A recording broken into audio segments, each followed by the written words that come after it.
पुराणों में संस्मरण है कि एक बार मां पार्वती ने बड़ी उत्सुकता के साथ बाबा श्री विश्वनाथ देवाधिदेव महादेव से यह प्रश्न किया कि ऐसा क्यों होता है कि आप अजर अमर हैं और मुझे हर जन्म के बाद नए स्वरूप में आकर फिर से वर्षों की कठोर तपस्या के बाद आपको प्राप्त करना होता है।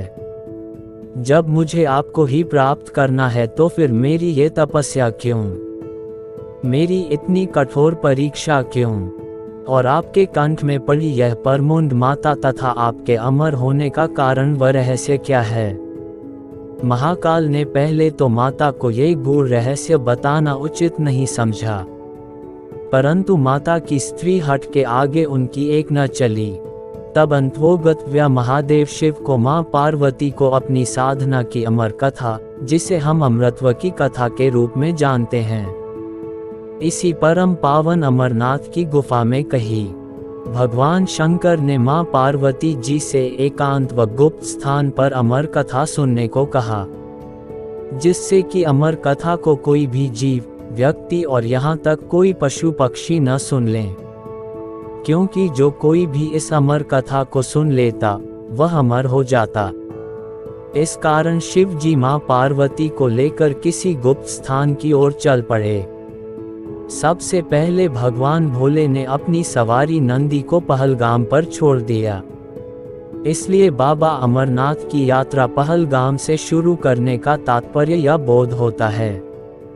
आगे चलने पर शिव जी ने अपनी जटाओं में चंद्रमा को चंदनवाड़ी में अलग कर दिया और गंगा जी को पंचतरणी में और कंठाभूषण सर्पों को शेषनाग पर छोड़ दिया। इस प्रकार इस पड़ाव का नाम शेषनाग पड़ा। आगे की यात्रा में अगला पड़ाव गणेश टाप पड़ता है। इस स्थान पर बाबा ने अपने पुत्र गणेश को भी छोड़ दिया था, जिसको महागुना का पर्वत भी कहा जाता है। पिस्सू घाटी में पिस्सू नामक कीड़े को भी त्याग दिया। इस प्रकार महादेव ने अपने पीछे जीवनदायिनी पांचों तत्वों को भी अपने से अलग कर दिया। इसके साथ मां पार्वती संग एक गुप्त गुफा में प्रवेश कर गए। कोई व्यक्ति, पशु या पक्षी गुफा के अंदर प्रवेश कर अमर कथा को न सुने, इसलिए शिव जी ने अपने चमत्कार से गुफा के चारों ओर आग प्रज्वलित कर दी। फिर शिव जी ने जीवन की अमर कथा मां पार्वती को सुनाना शुरू किया। कथा सुनते सुनते देवी पार्वती को नींद आ गई और वह सो गई, जिसका शिव जी को पता नहीं चला। इस समय दो सफेद कबूतर श्री शिव जी से कथा सुन रहे थे और बीच बीच में गूं गूं की आवाज निकाल रहे थे। शिव जी को लग रहा था कि मां पार्वती कथा सुन रही है और बीच बीच में हुंकार भर रही हैं। इस तरह दोनों कबूतरों ने अमर होने की पूरी कथा सुन ली। कथा समाप्त होने पर शिव का ध्यान पार्वती मां की ओर गया जो सो रही थी। शिव जी ने सोचा कि अगर पार्वती सो रही है तब इसे सुन कौन रहा था। तब महादेव की दृष्टि कबूतरों पर पड़ी। महादेव शिव कबूतरों पर क्रोधित हुए और उन्हें मारने के लिए तत्पर हुए। इस पर कबूतरों ने शिव जी से कहा कि हे प्रभु, हमने आपसे अमर होने की कथा सुनी है। यदि आप हमें मार देंगे तो अमर होने की यह कथा झूठी हो जाएगी।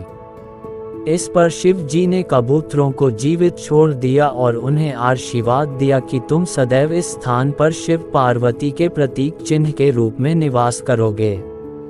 अतः ये कबूतर का जोड़ा अजय अमर हो गया। माना जाता है कि आज भी इन दोनों कबूतरों का दर्शन भक्तों को यहाँ प्राप्त होता है। इस तरह से यह गुफा अमर कथा की साक्षी हो गई व इसका नाम अमरनाथ गुफा पड़ा। जहाँ गुफा के अंदर भगवान शंकर बर्फ के निर्मित शिवलिंग के रूप में विराजमान है।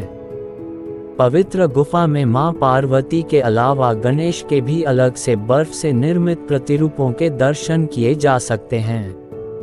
इस पवित्र गुफा की खोज के बारे में पुराणों में भी एक कथा प्रचलित है कि एक बार एक गढ़िये को एक साधु मिला, जिसने उस गढ़िये को कोयले से भरी एक बोरी दी, जिसे गढ़िया अपने कंधे पर लाद कर अपने घर को चल दिया।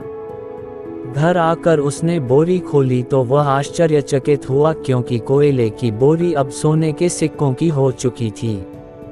इसके बाद वह गडरिया साधु से मिलने व धन्यवाद देने के लिए उसी स्थान पर गया जहां पर साधु से मिला था, परंतु वहां उसे साधु नहीं मिला, बल्कि उसे ठीक उसी जगह एक गुफा दिखाई दी।